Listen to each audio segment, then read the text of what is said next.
You're now listening to Sound Talent Media. Check out more shows at soundtalentmedia.com.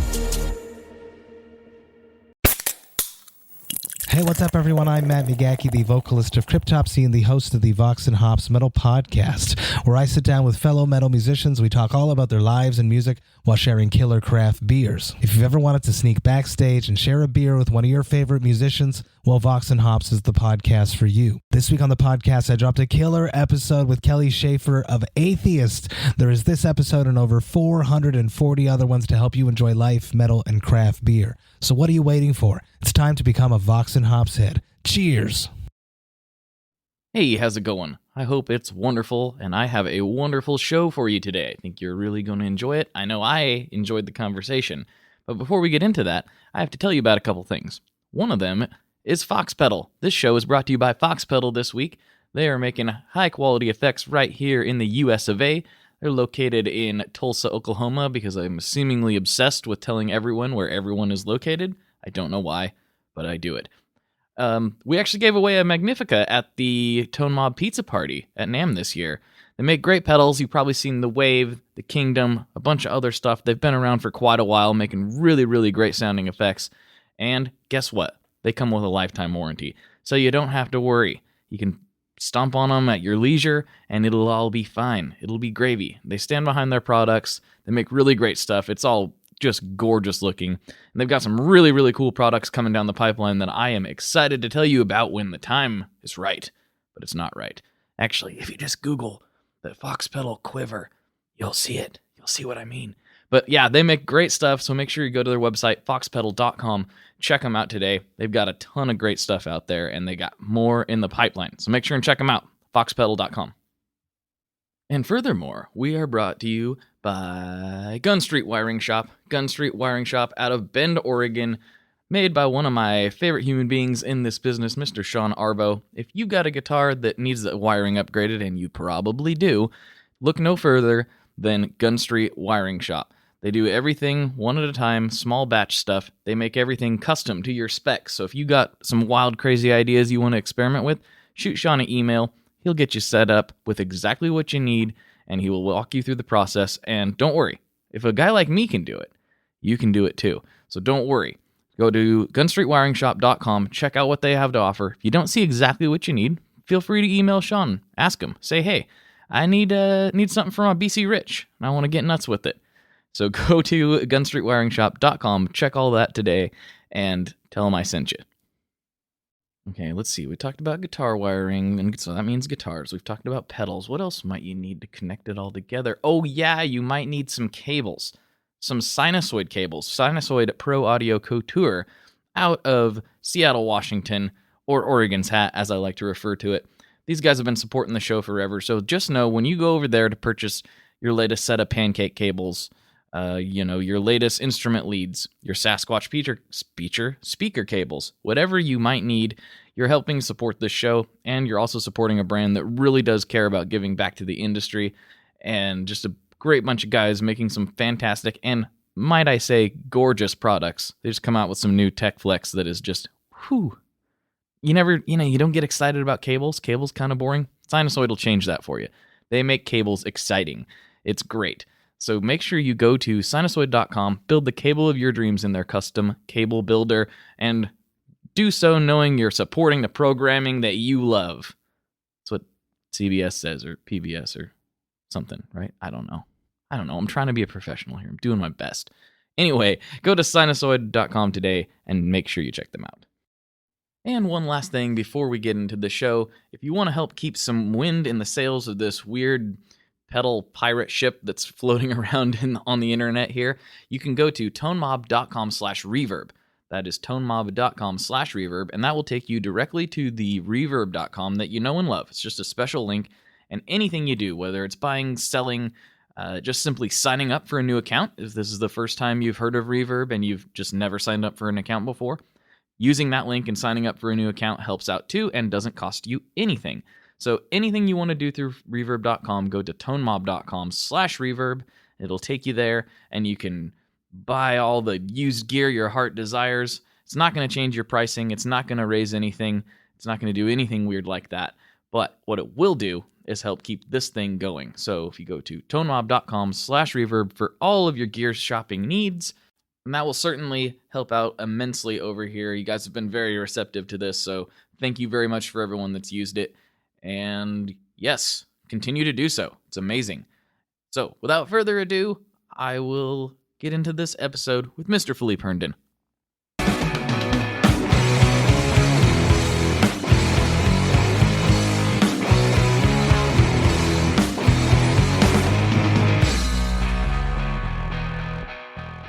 Hello, everyone. Welcome back to another episode of the Tone Mob podcast, a show about guitar tone and the people behind it.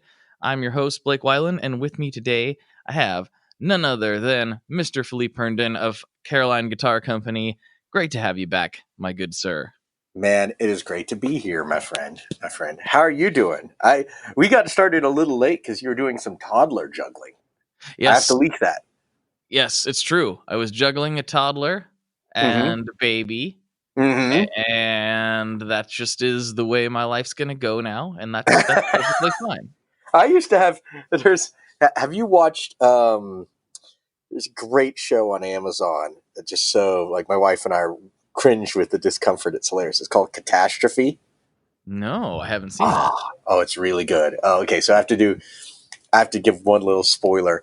There's a great, exchange they have with someone else who's become a new parent who's still in like kind of the ridiculous glow of it all, or who's really too fired up about it. And he's like, isn't having small kids like the best thing in the world? And the husband says something like, yeah, I kind of think of having kids as sort of like strapping yourself to the hood of a Formula One race car. Your life as you knew it is over, but it's not so bad to go out this way. And, and the wife says, yeah, I kind of think of having kids as like, take everything you've ever enjoyed and put it in a box and, oh, well. Nothing else. After that, it's basically like, and that's it, And it's a really funny show. Very, very funny show. But, yeah, I was laughing about the bandwidth I used to have to work on things, and now I have to like carve out the specific time. And I was looking at this Apogee setup that I have for finally finishing albums and songs and stuff that I've been working on for a decade that really don't go anywhere. Mm-hmm. And I was literally like, man, I really am looking forward to getting rid of like our toddler's diaper change table so that maybe I can set up my Apogee setup again. That would be I mean, just throw it up on top. Just call it a day. It'll be fine. You don't gotta change it. Just put the laptop on there, and when she does not have a dirty diaper, then or when she does have a dirty diaper, I have to move like the laptop and the interface and all the stuff. Just get it out of the way, and then we can change the diaper there where I would have recorded. But yeah, I know it's pretty funny thinking about like the time and bandwidth that we used to have for this stuff. And yet I still love it. It's still crazy. And one day I'll be like, that stuff comes back. But, it's, how old are yours now? How old's your little boy is about the same age as mine, right? I think so. Vincent is 3. Okay. Yeah. He's technically probably, 3.5, but he's almost 4 now. He'll be 4 in June. Oh, awesome. Okay. Yeah. And then the newest guy, Rocky, he's a little over 2 weeks old now. So holy cow, man. I didn't know it was just within the last 2 weeks. Have you slept at all? See, here's the thing. This whole parenting thing that what you were just referring to is my experiences so far have been so much better than literally just about anybody else that I know. Bastard. my son Vincent was a pretty good baby, Mm-hmm. fairly average, but he wasn't too awful in the screaming and crying department. Mm-hmm. But so far, at least, and I'm still like waiting for the shoe to drop. I feel like there's a joke being played on me right now. Like, yeah, Rocky is he's some other sort of kid. He's like an alien. Mm-hmm. All he does is lay there and be cute and sleep mm-hmm. and eat and then he'll gurgle a little bit and look around and be like, "Hey, I'm here, everyone," and then he'll be like, "Okay, back to sleep." That's all he does. That's Yeah. all he's done for 2 weeks. I keep waiting for the screaming, the up all night, the whole, like mama coming in and be like, "I can't take it anymore. You got to take him." Like I'm keep waiting for that. And Mhm. no, he just sleeps and eats. He's like the best baby I've ever even heard of. It's insane. But like I said, I'm waiting for the shoe to drop. Like one day the switch will flip and Mhm. it'll be a completely different situation. That's what I'm anticipating. I think we had a little bit of the same thing with our second kid, and I was like, I almost wonder if they sense because there's another kid there. They're almost like, oh, it's not so terrible, or something. Maybe Right? they, Like it must be safe. they must be okay at this a little bit, like, but yeah, you are very very fortunate on these fronts. I have a variation of a rant that I have given to various people I know who are about to become parents, and I'll spare people for it. But the long and short of it is that if they told most parents what would happen, most people would just never have kids. They have to like hallmark it up to like go like, hey, isn't this going to be the most beautiful time of your life? And it's wonderful and blah, blah, blah. And they really don't tell people. They're like, you might drive somewhere and not realize that you're driving because you're not really awake, and you shouldn't have been behind a wheel. Yeah. You might just all of a sudden go like, whoa, what am I doing? Like, how'd I get here? What is it? What is this? Yeah. Yeah. You're basically like a younger version of Marshall Ali's character from True Detective season 3, just waking up in weird places. Like, what? How am I here? So, Oh geez, I hope that doesn't happen to me. no. I don't, I want to maintain this Hallmark lifestyle that I Oh, have grown accustomed to. I would really like that.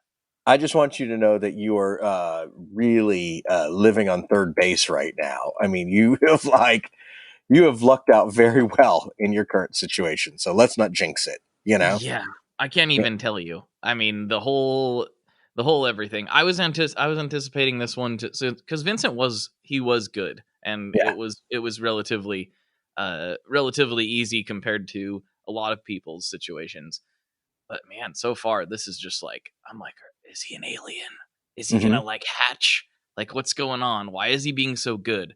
I feel like Hmm. he's pulling a trick on us, but you know, so it goes. Such is life, right? Yeah, such is life.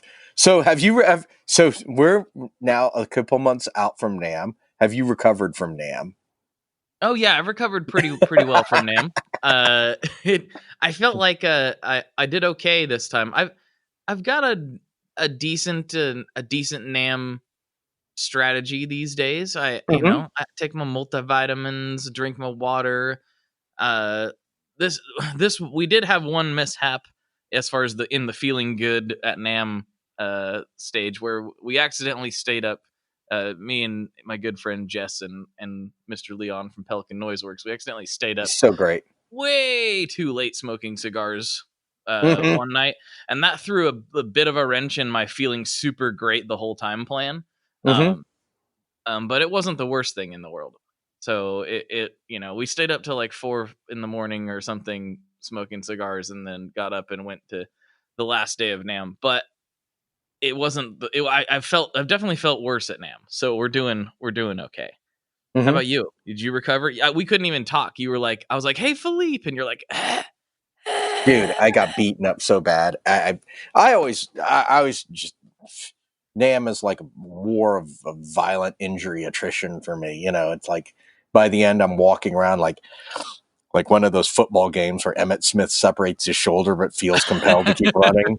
You yes, know, yes. like it's like Emmett's going to peel himself off the ground again after another 4-yard gain for a first down.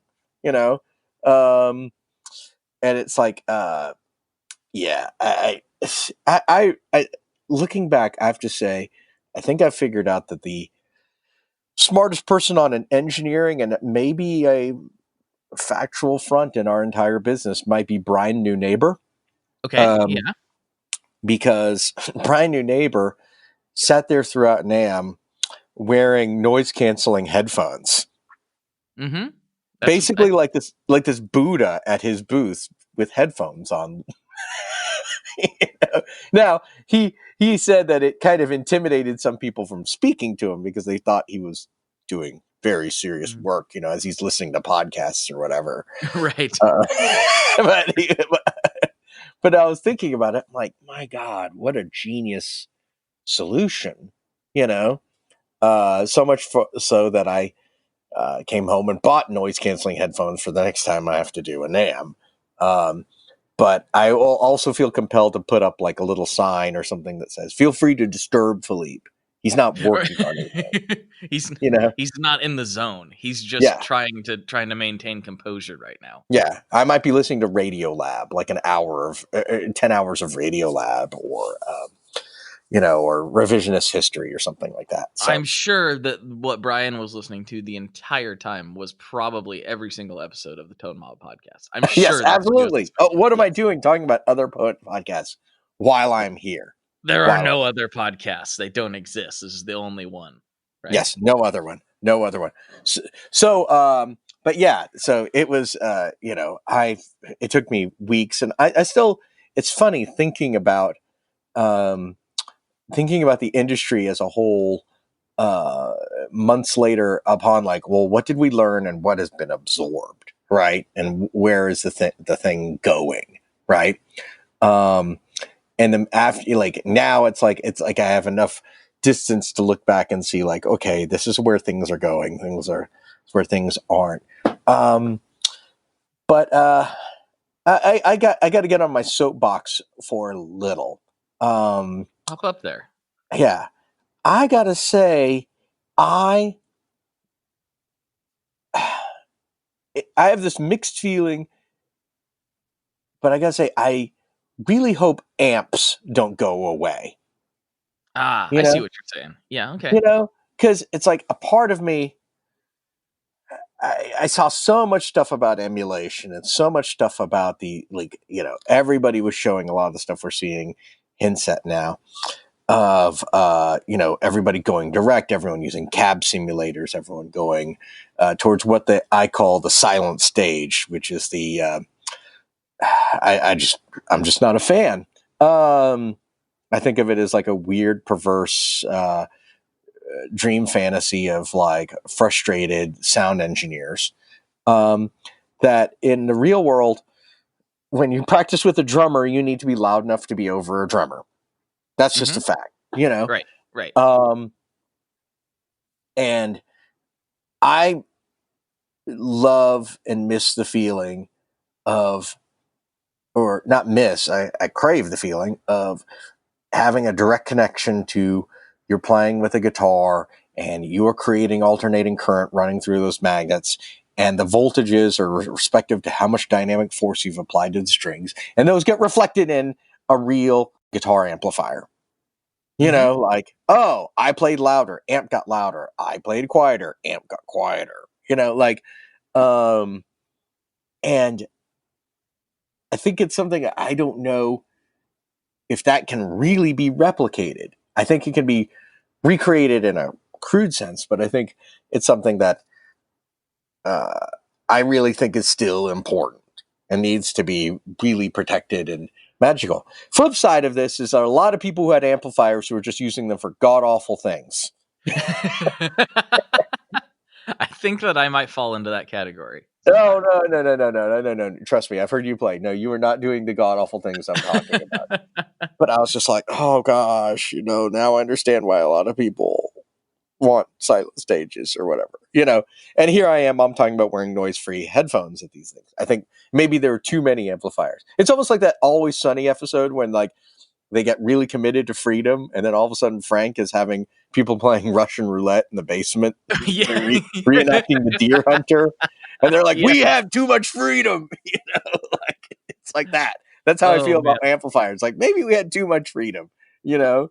But I worry about making sure people have amps in this world, because I don't know. There's something I think, you know, still incredibly magical about having foot pedals, a limited number of foot pedals and an amp, and just saying, here we go. And we're actually playing rock and roll. And when you're playing with amps, there's usually an expectation of you're going to be playing with other people, and other people are going to change the feel that you have.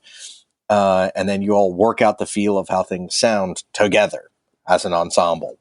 And I think that's still the most magical part of playing music, where you've even forgotten about all this gear and forgotten about the stuff that we're working on and all these things. And you're just playing with people, and you're playing music with people for people. And it's absolutely fantastic. And I just worry, when everything goes into the realm of direct, where you're not making any volume except to whatever is receiving the interface, whether it be your laptop or your, the front of house or whatever. It sort of lends a little towards like a concern a little bit about a bowling alone phenomenon, where it's like everybody's playing these tones in their house by themselves, and maybe people do that with amps and pedals and stuff already. But I'd like to, I worry that when it becomes so, when we've done so much to micromanage these things or manage these things, we don't want the volume of amps, or we don't want it to be too heavy so they're not as portable. Yada, yada, yada, yada, yada, yada. We don't want loud on the stage. We don't want, to have to, negotiate those things. At some point it neuters things to the point where it's like meaningless. Are we going to start putting gaffer's tape all over drummers' cymbals now? Are we going to start, making drummers take off the snares, when they play rock and roll? Like at some point, like I never knew the mission was the silent stage. I never knew that was the operational top priority of a public performance of music. But it seems to be the direction for some people. So, there's a lot to talk about there. I have so many thoughts and observations on that line of thinking. And as far as the silent stage thing goes, I don't know. I definitely see at a lower level that engineers and venues and churches and wherever else are definitely pushing for that. Like that's definitely something they're interested in because it makes their life easier. That said, I still go to I don't go to nearly the amount of concerts I used to go to, but I still go to, so a good national band will be coming through and I'll know about it. We'll plan ahead, and we've got, back to the dad stuff. We've got enough close family that we can usually find somebody to take the kids for the evening. And, excuse me. And none of those bands that we're going to see have silent stages. No, not at all. Not at all. No, nor are they interested in it. And I don't think that's ever going anywhere. Because if you went up there and it was just like all coming out of the loudspeakers and everyone was running floor units and stuff, it would be like, what? It wouldn't sit right, I don't think, with audience members, even the audience members who don't really know what's going on. Like they'd be like, something's off. Some energy thing is off here. What's the deal? That's my theory. And also, in as far as like if there's like a death of the amplifier coming or something, I also think that's hard to know too. I know that amp sales overall have slowed if you look at like all the industry reports and that stuff. But on an individual level, there are certain companies that are doing great. Our mutual friend, Mr. Benson, is like a year back ordered. Yeah. Milkman's doing really well. Orange doesn't seem to be having any issues at all, and their whole thing is built on loud rock and roll. I don't know. I feel like I had a weird like sort of moment yesterday when a listener, Ricardo, hi Ricardo, he's a great dude, and he sent me a little care package with a bunch of stuff in it. One of which was a Digitech GNX, I think 3000 is what the number is. I can't see it from here, but it's the Helix of its day. That's basically what it is. Yeah. And wow, what a fun noisemaker! Like I can make some wild sounds with that. But I feel like this whole thing, and I had a less concise and a little more rambly conversation about this with the Mr. Wampler yesterday on his podcast. Mhm. I think it's all cyclical. I think we're gonna see everything kind of go into the silent realm, and some people will be like, you know what, I'm tired of this. I want to Mhm. play. I want to play some rock and roll, man. And Mhm. we'll see kind of it circle back. It always seems to circle back, and I know that the past is no indication that that's 100% going to happen again, but it certainly seems to be the case. Yeah.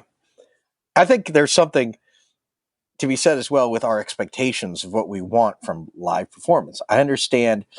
I was thinking about this um, because I've been doing some shows as a part of a Foo Fighters tribute band called Hey Johnny Park, and it's been a blast.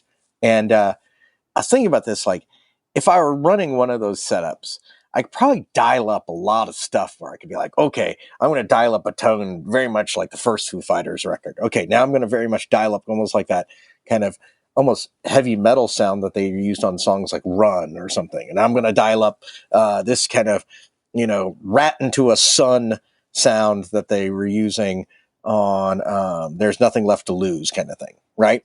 Yeah. I could probably dial up a lot of those sounds pretty close, right? And it might be convenient for playing some of these shows that we do. Except, I don't think the audience really care about how tight you're trying to nail those tones. I don't think they do, even in a tribute band situation where people really want those songs. What I think they care about is band sounds good and is playing the songs well. And I was like, I feel I sounded better, just like a flatline baseline better, like objectively, like this is better, right? With a 45-watt tube amp and a handful of pedals running in front of it. And I was like, that sounds great.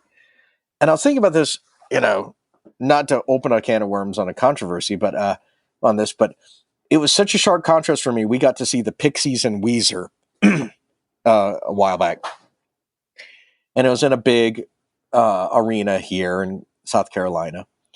And Weezer ran pretty much everything direct. I think the bass player was running a amp.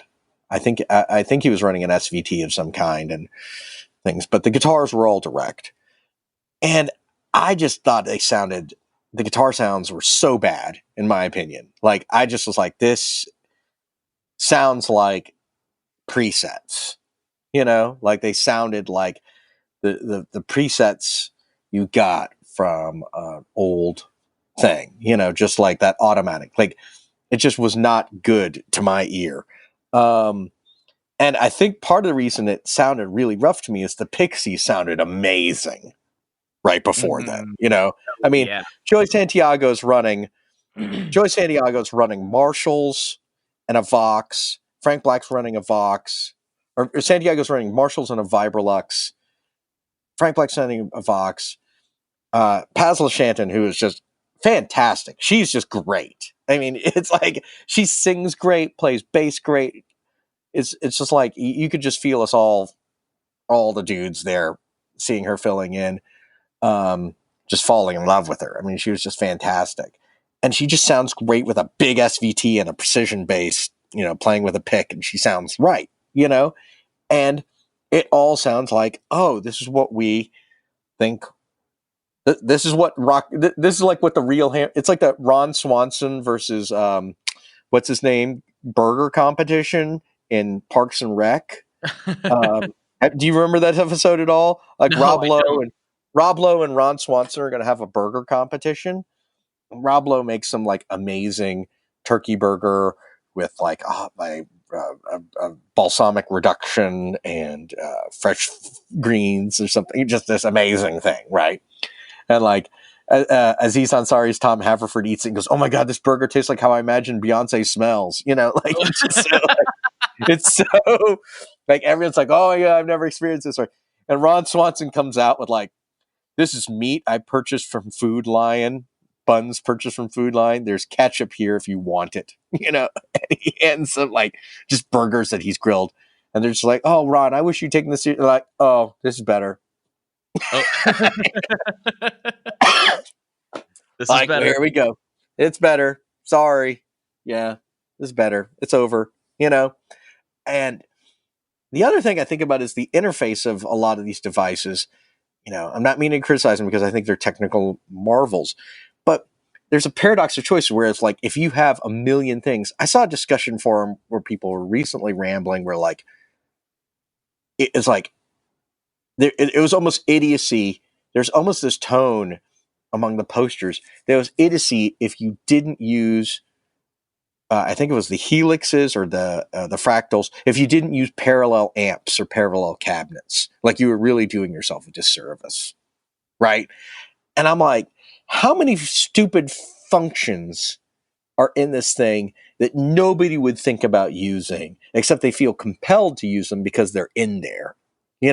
Like, are they comb filtering their EQs where there's like some frequencies up, some down, some up, some down, some down, up? Are they doing variable impedance buffers based on what effect they're using? Like, there's so much you can deep dive in that is stuff that you would never do when you were playing live with like a guitar and pedals and amp, where you're like, oh, I'm not using this pedal, I'll just turn it off. Or Yeah. I'm only going to use this pedal for 30 seconds of the set tonight.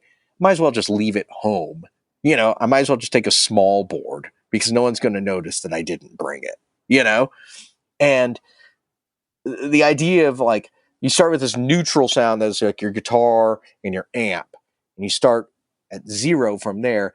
It's almost like unfathomable that you would, with a device like that. I have a hard time imagining myself using a device like that and starting at a total neutral baseline without like a lot of massaging first. Like, don't I want to dial up here's a barely noticeable level of compression that will always be on, Yeah, I feel like you would, wouldn't you?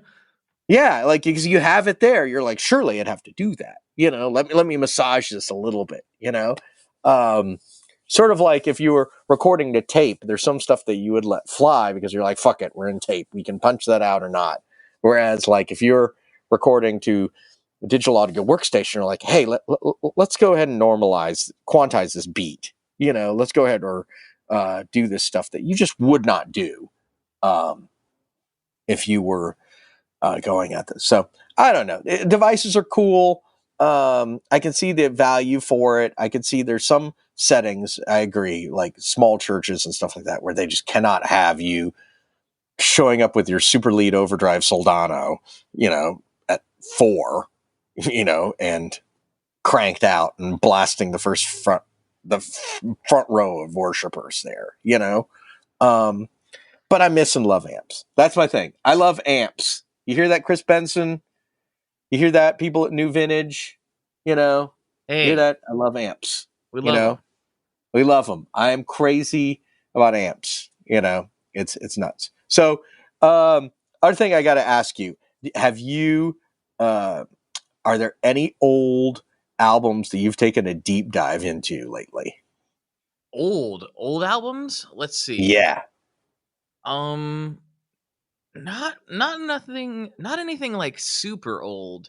I went and revisited a lot of stuff from my formative years, which Mm-hmm. isn't really that old, Mm-hmm. by comparison. And so I don't know. Recently had Kurt Ballou from Converge on the podcast, and Mm-hmm. that made me go deep back dive into their back catalog, which Mm-hmm. again isn't that old, but they've been around for a while. And yeah, I've been dialing up some of these early 2000s like post hardcore bands and stuff that I used to listen to all the time, and all these old metalcore bands and things like that. So yeah, I've been kind of revisiting my teenage years a little more heavily than Mm-hmm. not. Yeah. So yeah, nothing too drastically old though, I could say. How do Anything you that have you would something? call a Well, I'm curious about this because I like anything that you would consider a guilty pleasure or something that you were almost like, I wouldn't say ashamed of really liking when you were in those formative years that you revisit versus, stuff that we know is like fundamental to who we are. Yeah, so I've been thinking about the whole guilty pleasure thing a lot lately, and I've talked about it Yeah. on this show and a few other shows that I've got fortunate enough to be a guest on, and I'm kind of over it. I'm Mm-hmm. over the whole notion of a guilty pleasure. I had Mm-hmm. so many guilty, quote unquote, guilty pleasures when I was a teenager because I'm like, I'm a hardcore punk rocker. I don't listen to anything that could be considered melodic or poppy or soft, even though I 100% did all the time. I would never let Mm-hmm. anybody know that because that's just not part of the deal, man. Yeah. And We got to front like we're hard, man. yeah, Front we're like I got street cred to maintain, you yeah, know? yeah, I had so much street cred as a pasty white suburban kid. I had so much I had street so cred. much I could eat it, man. I could just eat it. Like when I was hungry, I'm like, you know what? I don't even need food right now. I can just eat my street cred, Yeah, I got you so know? much. Yeah. Yeah, so much here. I'm just going to pull out some of my pocket and put it in a pita wrap and yum, delicious, you know? So good. So good. I might squeeze it in my Foreman grill, put some cheese on my street cred, put it in a pita wrap, make it a panini. I got a Street cred panini. street cred panini here. I'm just going to, and there we go, man. You know? I feel like street cred wouldn't even taste that good. It's kind of lame. No, no. Um but yeah, no, seriously, I don't have any of that anymore. Like there's nothing I'm like, huh, I hope nobody finds out that I was listening to Lady Gaga today. I don't have that Mm-hmm. anymore. That doesn't Yeah. exist. I'm like, does this song jam or does this song not jam? That is Mm-hmm. all the criteria I need. And if I walk into somewhere and I hear Bruno Mars playing, I'm going to be like, this song jams. And that's all Mm-hmm. there is to it. So Yeah. I don't care anymore, is where I'm Yeah. going. Is that an I old man still, thing? What is I that? don't know because I still have my hangups. I still have guilty pleasure hangups where I'm like, I don't know if people will take me seriously anymore as a musician or person if I admit I love this stuff, you know. But we were talking about my friends and I got on a little rant about this. It was kind of hilarious because we were talking about the Met Museum. You know, have you heard about this Met exhibit with all the classic guitars and Oh, stuff? yes, I have. Yes. So, so it's like the exhibit's fantastic, right? Um, the content of what they have there, it's just you have to go see. Like I'm sitting there like trying to figure out when I can get to New York between now and October so I can go. And I saw a really interesting discussion on a Facebook page back and forth between um, the legendary Joe Gore. If you know Joe, he's been guitar player for lots of people, PJ Harvey, Courtney Love, and guitar player, editor, great reviewer, makes cool fuzzes too. And Michael Azerrad, who's the guy who wrote "Come as You Are" and about Nirvana, and Yeah, they're and my having this band could be debate. your life, which is like a Yeah, formative book for me. Yes. yeah, yeah. And there I was, witness to a pretty high level debate about the virtues of the content of the exhibit. Right there amongst two people, you're like, oh my gosh, people should pay to get to hear this. And I'm getting to see this, just them griping back and forth on Joe Gore's wall. It's awesome. And they're debating some of the referencing of it, in that there's this kind of this idea of that Joe was taking some exception with, that kind of rock and roll sprung from Chuck Berry's head, kind of like Athena from Zeus's head, like he's the Okay. guy who just sort of created it, and they both were kind of having some debate about this because, Gore is kind of pointing out like this is a lot of what Chuck Berry was doing is kind of a similar to what black churches in the 1950s were doing, like Sister Rosetta Tharpe and stuff like that. And then Azerrad is sort of seeing as like, well, he's really kind of amplifying Leadbelly songs and playing them loud and fast, Okay. And Azerrad saying he deserves credit for this in the same way you could argue Eddie Van Halen kind of creates tapping. There were people who tapped on their fingerboards before, but Eddie Van Halen's the person who like, here is tapping.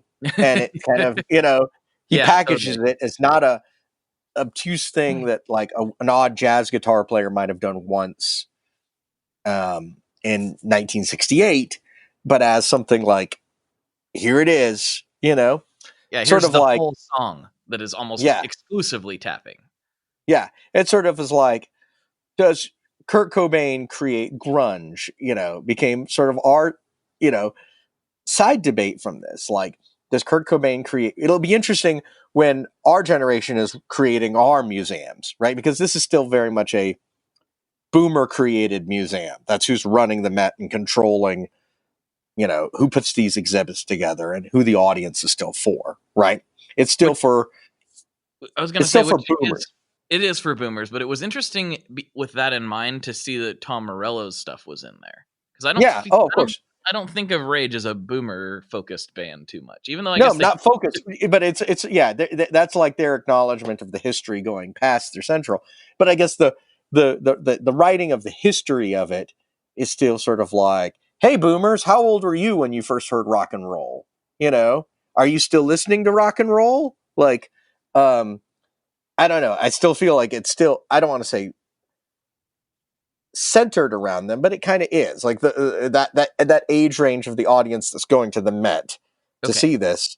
It's like the rest of us exist in the orbit around it or ahead of it or behind it, but the central orbit of it is still, I think, kind of boomer centric, um, but I think it's interesting. I was like, when that orbit then becomes centered around Gen X and millennials writing the history of what music we cared about, how will that history be written? Will it be written in a musicology sense, sort of like what Joe was sort of pointing out, or in a sociological sense, like sort of what Azarad was saying, which is, it kind of doesn't matter that Steve Hackett might have tapped on a fretboard 5 years before Eddie Van Halen. It doesn't really matter.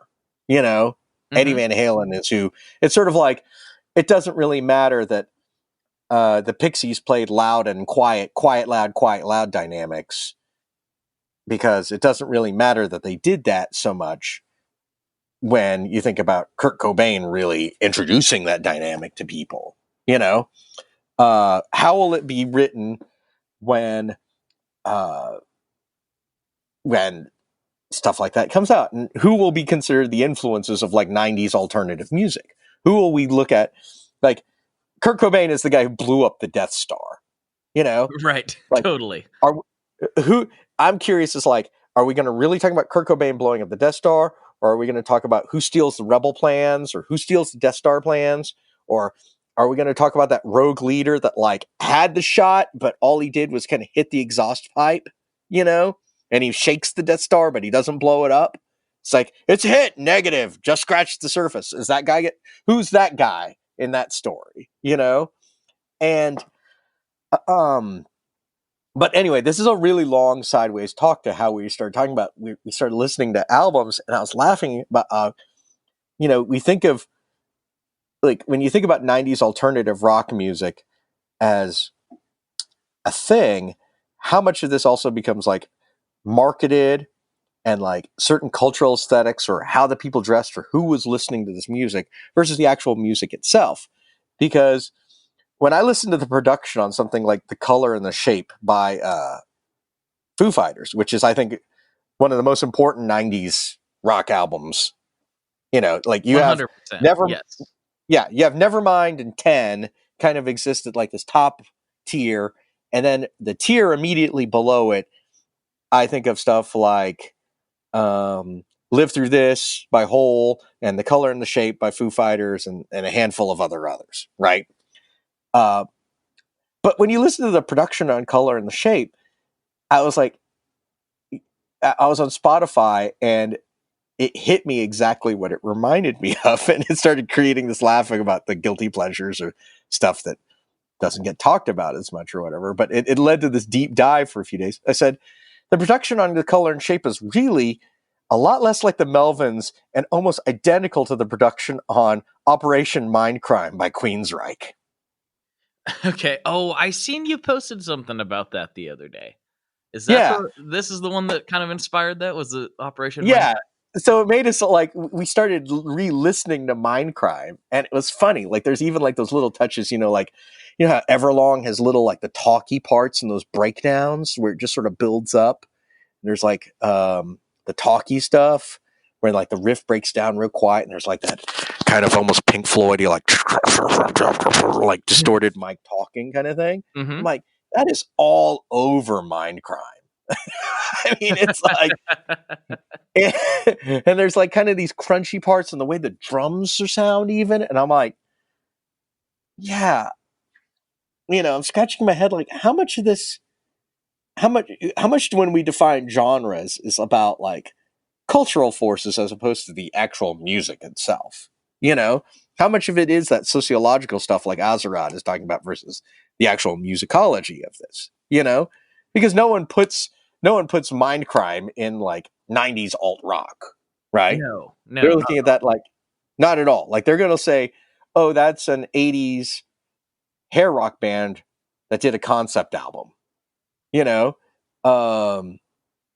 But no one is going to associate it even with like the political rock of Rage Against the Machine or whatever, right? They're not going to put it even with like a political kind of punk hard rock that, they're not going to put it with a political punk hard rock or something like Bad Brains, No. So it was just funny, but then it led me to this deep dive on going back and listening to Operation Mindcrime, and it's really interesting to me what stuff ages well and what doesn't. It's fascinating.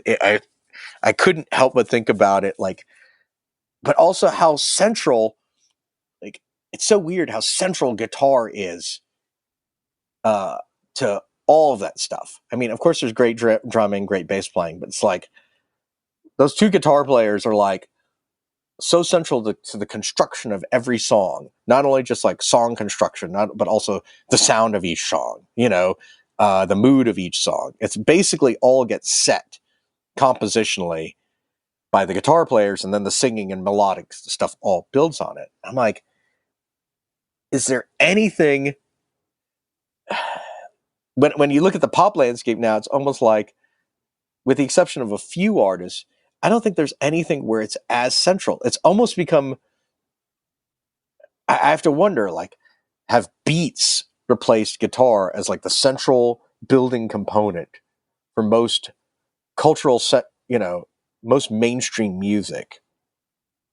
I think it in a way. Yeah, I think it kind of has in a lot Yeah. of ways. I'm noticing excuse me, I'm noticing some interesting parallels though with certain types of beats in electronic music and rock music in their construction and in the way that some of these things are being produced. If you notice, like what's super hot right now are these way over the top crazy beats that if you hear, like, you can see it all over social media. And I'm not like super familiar with the modern rap game and all that stuff, but when I do get glimpses of it into that world and see live performances and stuff, one of everyone's favorite things to do right now is to drop this huge section where the bass is so extreme and things are pushed so loud and so aggressively that, guess what? The speakers are distorting. Mm-hmm.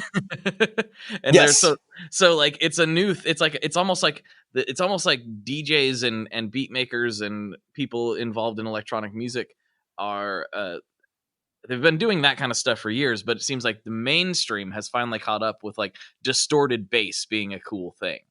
And it's like, it sounds very much sometimes like a distorted bass guitar, like with some fuzz on it, the way that they're producing it. And I'm like, they're like sort of discovering distortion.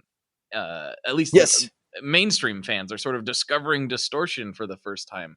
And it's kind of a funny thing as somebody, deeply entrenched in the rock scene to see that. But it's like, oh no, these guys are purposely saturating their beats to make them break up. They're pushing things past their limits, just like rockers do. It's kind of a weird thing. Yeah.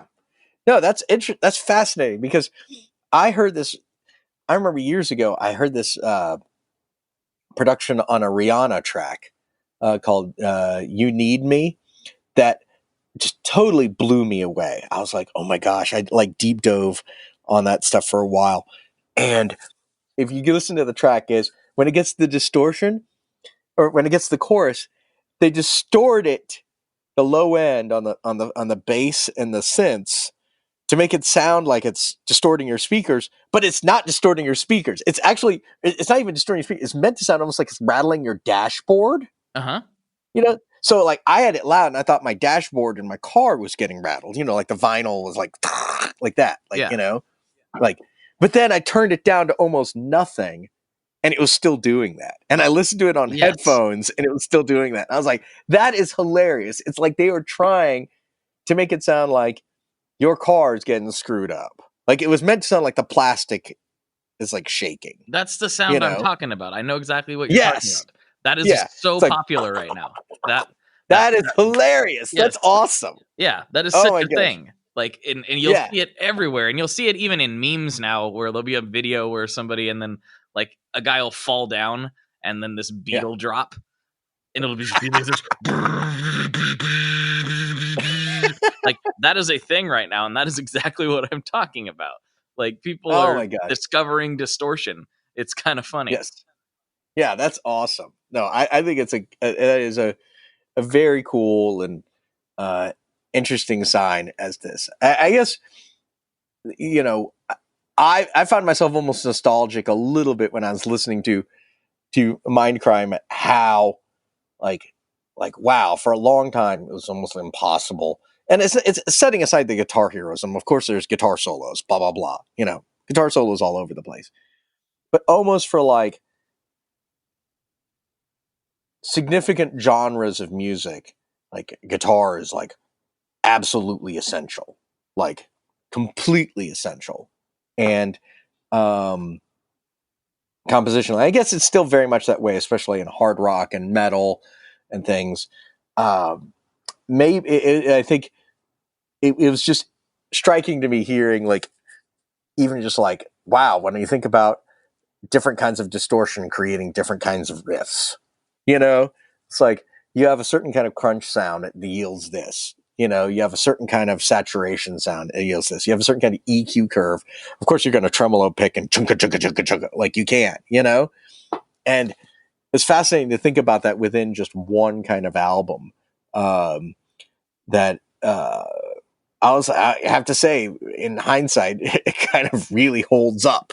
Yeah, that was my deep dive, sort of guilty pleasure, along with like the Spotify 80s thing.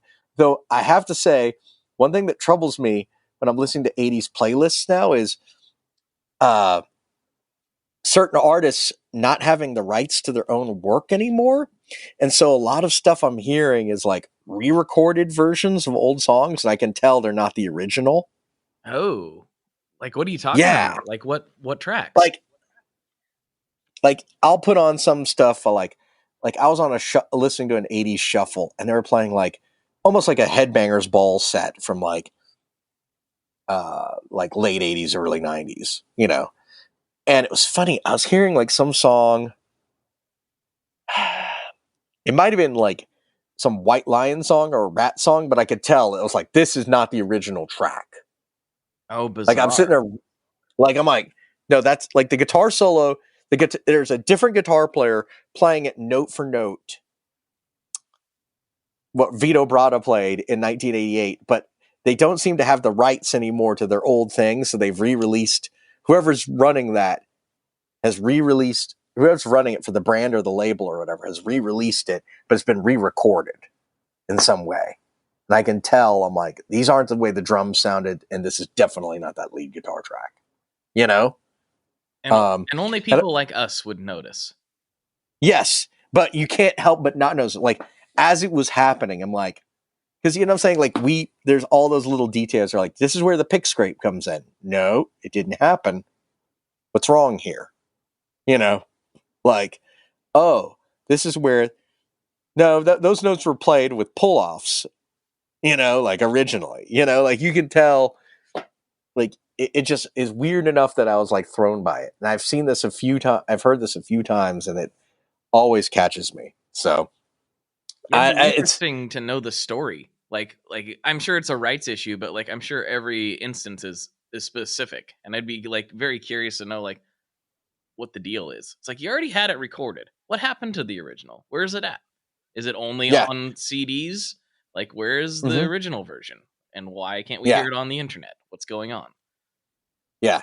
Oh, and if like there was one thing, I don't want to even go into it, but there's one artist I was looking for in the Spotify stuff I'll have to tell you about, but apparently there's like some big legal feuds, like really controversial feuds. I'll tell you off the record the story because I don't want to get in trouble saying something conspiratorial.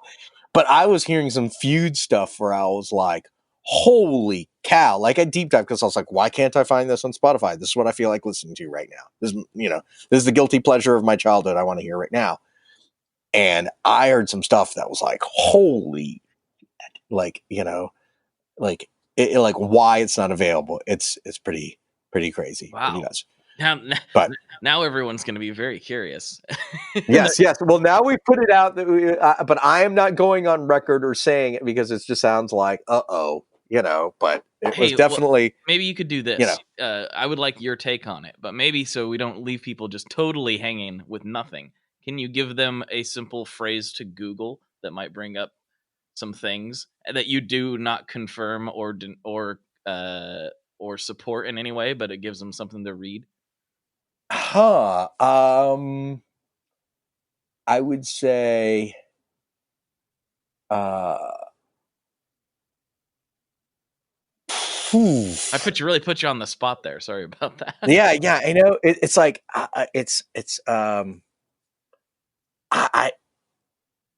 I'll oh no, this must be I can't more really. serious I'm than really I can just imagine. genuinely. I was really like the stuff I ended up reading about this in different directions. I was like really like I was like, man, oh my gosh, this is tough. I'm just saying. All I will say is, an artist. There's a certain acclaimed hard rock music from the late '80s.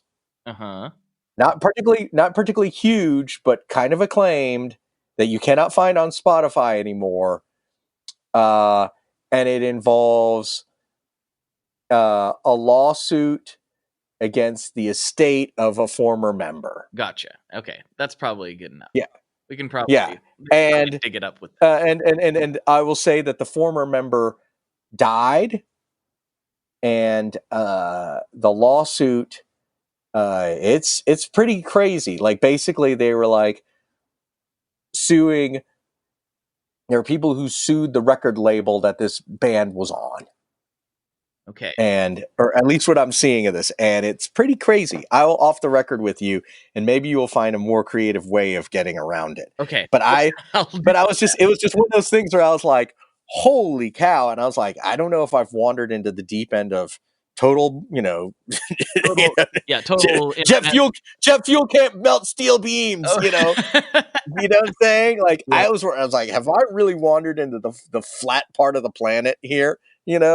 Where people really think the Earth is flat because they're standing on a flat. Where they're standing, it's flat. Where's the ice wall? Let's talk about the ice wall. Come on. Where's the ice wall? Yeah, exactly. But there was definitely some stuff where I was like, this kind of makes crazy, creepy sense. So, I see what. But yeah. But yeah, but back to gear. Not crazy rock and roll conspiracy theories. This is the Rock and Roll Conspiracy Theories podcast. Let's get into it. Rock and Roll Conspiracies podcast. I think everybody should have to watch The Winged Beetle in school. That man is not Paul McCartney. It's not. He is just a very, very talented Paul McCartney impersonator. That's all it is. Paul so McCartney. Talented, he has written 40 years of Paul McCartney-esque music as the impersonator. He's that good. He's that good. He's so good. He is so good. He has written James Bond songs in the persona of Paul McCartney as Paul McCartney that might be as good as anything Paul McCartney would have written. He performed with Dave Grohl in a documentary, and even Dave Grohl couldn't tell that it wasn't Paul McCartney himself. Yes. There's something about the ears and the hairline. Very troubling, Oh man, I totally forgot about that. I did watch that back in the day, and it is like, wow, you guys really went for it, didn't you? You really thought that's what was going on. It's pretty amazing. I'm not gonna lie. Oh man, I found some awesome. I couldn't link to them. I could not find the way to link to them, but I'll have to share them. I found some awesome, like, um, old clips of like people in the '80s playing like metal backwards to show that Oh, that they were trying to speak. Led Zeppelin is trying to speak to Satan. It's like you're just awesome Satan. Awesome Satan. You're like, what? I don't think that's what that's saying. And it's hilarious. There's like it's just like everybody is sitting around. It's shot on like a video camera, and everyone's wearing goofy tweed, and and they're sitting, and it's definitely got like the the 700 Club looking set. And there's like the lady with the big hair and the shoulder pad suit, and her job is to go and let gasp and cover her mouth. Oh man, this is why I love having you on. We should be doing this weekly at the. I mean, this is solid gold right now. Everyone knows exactly. I will find that link, and I will put it on the Tone Mob Facebook page for y'all to appreciate. But yeah, it is. It's absolutely. It's pure gold. But I just love so yeah. I'm not sure how much the conspiracy that I'd read about, or the story that I'd read about, is like documented fact that people just don't want to talk about because they're uncomfortable, versus like, you're just Satan. So, I've just had this really weird thought, and I don't know why I thought it, maybe because we're podcasting right now, but what do you think that people back then would say about something, not something like clearly like as innocuous as this podcast, but like just the fact that anyone with a microphone and an internet connection can get on there and start saying a bunch of things and people will listen to it? Like, what if they played this podcast backwards?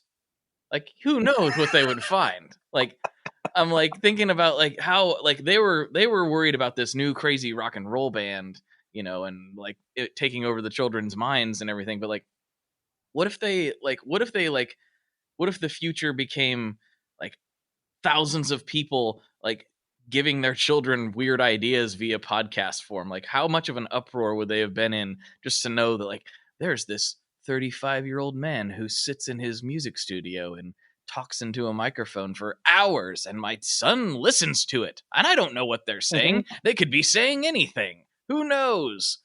Play it backwards. Yeah. I don't know. It's a weird thought. I don't know where I was going with that thought experiment, but no, I for one do not think that Robert Plant or Ozzy Osbourne had the forethought to think about what they would sing that could backwards say Satan is awesome. In fact, I can't even think about like I'm looking at like Imsawawasanatas. I don't think those guys had much forethought at all. Their biggest forethought was, how do I get some more cocaine? Like that's that's all they were worried about. Hey, Bob, is that a good enough track? And Bob Ezrin's like pulling his nose out of a giant pile of snow on the SSL. Yeah, exactly. Like, sounded great. It's great. Do it one more time, just to be safe. Just to be safe. Yeah. Just one more time. Yeah, one more time. Hold on, I need to put my head down to listen. Yes. My head down right in the middle of this. Oh, cocaine went in the faders. Oh. Okay, well, I guess we're not using channels 17 and 18 anymore. That's right. We got to go ahead and unplug from those. We're going to have to bust those over somewhere else. Get a vacuum.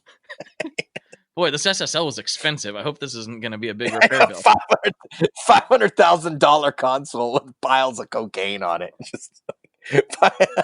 Oh my god! Like what? It's almost like you'd rather lose the cocaine than the console. Yeah, because the console is more expensive than the cocaine. Like, we'll just have to write off that cocaine that we vacuumed out of the console. because Yep, not gonna get that back. not getting that back. Yeah, I don't think they were. I don't think they were going on those fronts. So Oh man, this is awesome. yeah, good Well, stuff. before we get too far and we just have absolutely no time to talk about anything related to your stuff at all, you've Oh, got new pedals well, that yeah, we we haven't do. even touched about at all. Okay. Let's talk about it a little bit. Okay, I'll take a few minutes and talk about it because I just got a message from my wife that she's heading this direction. So it's like the clicker is going. Yes, It's yes. wonderful. So we are releasing Somersault, which is our low fidelity modulator, and I'm really excited about this thing. We had people asking us about a modulation pedal. Gosh, it's now like a year and change ago, or a year and a half ago when we released Parabola, which is our tremolo. And Somersault is what I was working on at the same time as I did the tremolo. And Somersault, I just sort of hit a wall and could not get it to do what I wanted. And then shortly before NAMM, I want to say in November of last year, I went back to that breadboard and I started like all of a sudden like, let's take this totally fresh.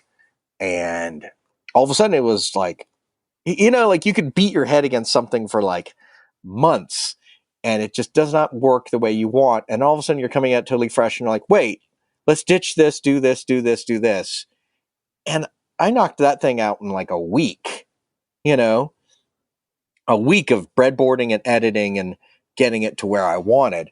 And so now it's basically been us correcting a little bit of a noise issue. We had a noise issue that was driving me and John Snyder, who was doing our board design from Electronic Audio Experiments, driving us a little crazy. Like, you come home and you crank it on an amp, and it was like this little like a noise thing. Yep. That was driving us crazy, but like nobody at NAMM noticed because in NAMM you're basically playing in like a jet engine, but no one at NAMM, even people standing directly in front of the amp, noticed it, even when it was isolated. I didn't notice it. No one noticed it. I was there. Yeah, but I was also laughing at this because we were A-Bing this. So like a classic, like we have some old Boss stuff in our shop, like CE2s and PN2s, and you put those into an amp and crank them up, and they will clock noise like mothers. It's really funny. Oh, yeah. You're like, and literally what we had that was driving us crazy was maybe 1/5 as much as that. But I've never seen anyone in any discussion forum ever say like, yeah, found a classic Boss chorus or tremolo pedal or flanger, and this noise is unbearable. Like never. It's funny. It's like you see people like have those points of pride, like, check out, I've added a vintage Boss pedal to my board and stuff, a vintage Boss modulation pedal of some kind there. It's like, and they're raving and loving it. And you're like, you're not noticing any noise? Either they don't notice or they don't care, or as being part of a board where you have a capacitive ecosystem, and you have things, it just gets minimized to where it's just not even there, Like, like I've noticed that where it's like, oh, it's like this is making noise. If this is the only pedal you have and you are plugging in and you turn up a unforgiving amp like an AC-15 really loud. Yeah, there you go. You have some noise. Now, I know if we had put out what we had, I would have had a million people complain, or not a million. I would have had, several dozen people complain that like, hey, this thing is making a weird ticking noise and it's driving me crazy. So I was like, okay, we have to knock this out for our sanity. And also to be able to communicate to people, that was something that we took seriously. But no, it's a blast. It's fun. It does like chorusy, vibrato-y stuff and then some weird stuff when it gets glitchy and odd. And I love it. And we've been playing lots of like 90s and 2000s sounding chorusy stuff. There's this Pete Yorn album, Music for the Morning After, that has a lot of cool choruses on it, and it really does some cool stuff. And I gotta say, we're kind of getting that same kind of thing out of this that I really love. And then there's like a vibrato-y kind of thing that's kind of cool and different. And I don't know. It's just for our customers and for the people who get what we do, I think they're going to really love it. So I'm excited about it. And it's just nice making new pedals and stuff that wouldn't have existed if you didn't do it, you know? That's been one of the most rewarding things about it. So yeah, so Somersault coming. And then I'm also going to announce on this show that we are doing another Caroline Corporation pedal. Ooh, yes, my favorite. Yeah, another stupid thing. And I'm not going to say anything except that it sounds like a very expensive amplifier. As expensive as the last Caroline Corporation? Oh, yes, at least as expensive. In fact, maybe more expensive. More expensive? You know what it sounds like? It sounds like all I will say is it sounds like, I think I figured it out. It sounds like the most expensive SSL board that Ozzy Osbourne had to vacuum his cocaine out of. Please use that. That's what it sounds like. Please do. The SSL board that Ozzy Osbourne and all of your favorite classic rockers had to vacuum cocaine out of is what this pedal sounds like. And you will have that sound in your pedal.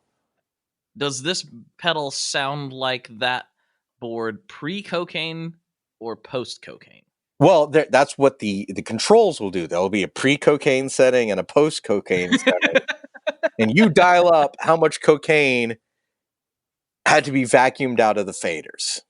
That's the general idea. So it's like there's almost like fresh off the line at the SSL factory with brand new capacitors and the freshest solder, the freshest pure solder and gold plated circuit traces or whatever. And then on the other side, you have lightly oxidized and corroded from cocaine, and you dial up how much cocaine is just in a general dusting of that Colombian good just sprinkled right in there. Yeah, right in there. But candidly, no, we are doing another Caroline Corporation, being the fictitious 1970s company that left us weird circuits lying around of funny stuff like the Hawaiian pizza. Well, there will be another circuit that we found from our evil science fiction corporate benefactors. In between the times they were sending alien missions to foreign planets to retrieve suspicious looking eggs for military purposes, and or organizing international thunderball leagues with ultraviolence for corporate greed, or cloning supermodels in the 1980s to replace them with digital robotic versions. In between all this evil that they did, like the 70s, they did some pretty cool circuits. So we're doing another Caroline Corporation circuit this summer. And I'm excited about it. It's going to be very, very fun. And so, oh man, yeah, this is thrilling to me. Yeah, and I need to point out that when we say fictitious, we're just gonna slide that in quotes. Maybe fictitious. No, yeah, because the Caroline Corporation, we found some messed up files, man. There's some. Oh yeah. Yeah, and then there's like those Senate hearings that they've erased from history. Along with that 80s hard rock band's recordings. That's where I was about to go too. Like, we're never going to be able to know the true extent of what the Caroline Corporation, what their impact was even to this day. There's a lawsuit, and some people aren't allowed to even acknowledge the Caroline Corporation ever existed.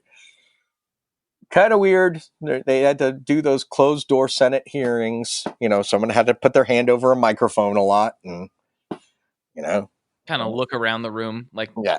Did anyone else hear that? Okay, yeah. There is definitely some stuff. So,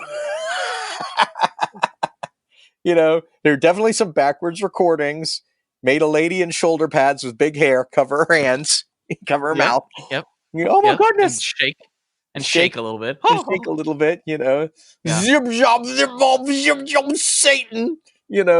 And there's there's some stuff like that. So we'll have to see. But I promise, if you thought that Hawaiian pizza sounded like a $100,000 amplifier, but even better and fuzzier and more amazing, and did everything you always dreamed of from the expensive amplifier, but then even more, wait till you see what we do emulating a $500,000 recording console that got filled with cocaine and vacuumed out. So yeah, It's gonna be great. it's going to be great. The I think Caroline we've Corporation would do talked this. too much. I heard the sirens. We've been Yeah. saying too much. Are they coming for you? Dude, okay, hold on. I'm just, the nice thing about recording these podcasts with you is that I can make sure my computer doesn't go to sleep, and I can just fold it up. Here, I'm going to fold it and put it in my backpack, and I'm just going to put that on my back now. And We're we're just going gonna to keep pretend going. that. Yeah, nothing was said. It's okay. We Nothing didn't to say see here. anything. I'm just a guy walking down the street with my headphones on, talking to nobody. That's all that's happening here. Don't you worry. Don't you worry. Hey, who are you? Why are you following me? Yeah. Okay. Why are you hey, what's that blinky red light over there? What's going on? Gotta run, Blake, but it's been fun. It I'll has have been fun. more updates, but as more info comes out, the Caroline Corporation stuff. So we'll be doing Somersault.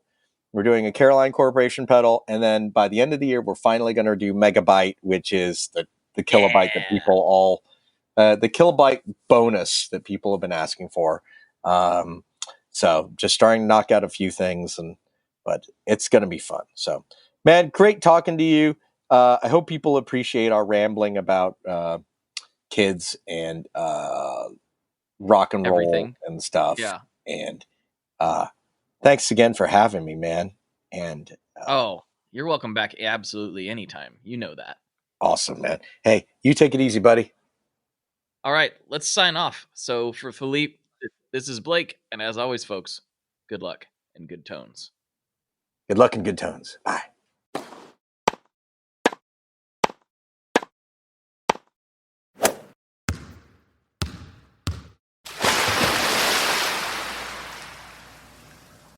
All right, there we go. We did it. There's another one in the can, and you made it this far. So thank you very much for tuning in. Thank you for telling your friends. Thank you for everything you've done to help keep this show going and making it what it is today. It's really been an insane journey, and it's all about you. You're the reason that we do it. You're the reason that I'm recording this. You're the reason that people come back to be guests again on the show. It's all for you. So thank you so much for listening and checking this out. And if you wouldn't mind, whatever platform you're listening to this on, most of you are on iTunes, but a lot of people go to other places. If there's a way to rate, review, all that stuff, if you could please hit us with a 5-star and just tell people why you like the show, that would be amazing. And if you don't like the show, I have literally no idea why you've listened this long to this point in the program, because if I didn't like it, I would not be this far in. You must be a real masochist or something. But either way, thanks for getting this far. It means a lot. So, if you could review us and tell your friends, your family, your guitar playing buddies, whatever, wherever you hang out on the internet or in real life, that is much appreciated. The show has been growing tremendously lately, and that really means a lot to me because you guys are a big part of that. So thank you. Thank you. Thank you. And if you need to get a hold of me, info@tonemob.com. Hit me up on the socials. Follow the Tone Mob wherever you like to internet. And don't forget to hang out in our Facebook group. We have that too. So all kinds of different ways to interact, all different kinds of ways to get a hold of me. And I think that's it. Hold the phone. No, it isn't. You forgot to tell them about Patreon. If you need more of this kind of talk, more of these kinds of conversations, there's about 40 plus hours of more Tone Mobbery over on Patreon. So if you go to patreon.com/tonemob, you can see the different levels that help support the show. $5 a month, which is really not much in the grand scheme of things, will get you 4 extra episodes at the very least. 4 extra episodes every month, and they take a little bit of different forms. Sometimes they're longer interviews. There's one up right now with a rock and roll legend. Let me just put it to you that way. It went live last Friday, and all the Patreon folks have already got to check it out. So if you want to, that piques your interest, if that's something you're into, patreon.com/tonemob for more tone mobbery in your life. All right, that's it. Talk to you next week. Thank you so much for tuning in. Bye. One last thing before we totally sign off here, I just want to remind you that if you do any shopping at Stringjoy, that's Stringjoy guitar strings made in Nashville, that will help me out as well. As I've said for years, I'm heavily involved in that company, and I really do think they're making the best products on the market. So if you would like to try custom strings, go to tonemob.com/stringjoy and check them out today. I seriously love what the team down there is doing. I help them out with all kinds of things, and by you supporting them, you are also supporting me as well. And hey, you need some strings, so why not get some custom strings just for your guitar and playing style? Again, the link for that is tonemob.com/stringjoy, and that will take you right to their website, and you can do all your shopping through there, and that will help everyone involved out. So thank you very much. Talk to you next time. We are brought to you by the wonderful folks at Gun Street Wiring Shop. Yes, Gun Street Wiring Shop. I've talked about them before. I used to say based out of Bend, Oregon, but guess what? Sean moved to my neck of the woods. Sean's in Portland. Sean is awesome and has helped me with a bunch of stuff lately. And if you have wiring needs for your guitar, he can help you too. If you want to get weird with it, he can get weird. If you just need to spruce things up a little bit, there's your guy. He takes all the guesswork out of doing your guitar wiring, and he makes it simple, and his customer service is top-notch, and I can't say enough good things about Gun Street as a company. I really respect Sean and what he's all about, and the product is top-notch. I've got 3 different guitars that now have Gun Street harnesses in them, and I could not be happier. So go to gunstreetwiringshop.com and check them out.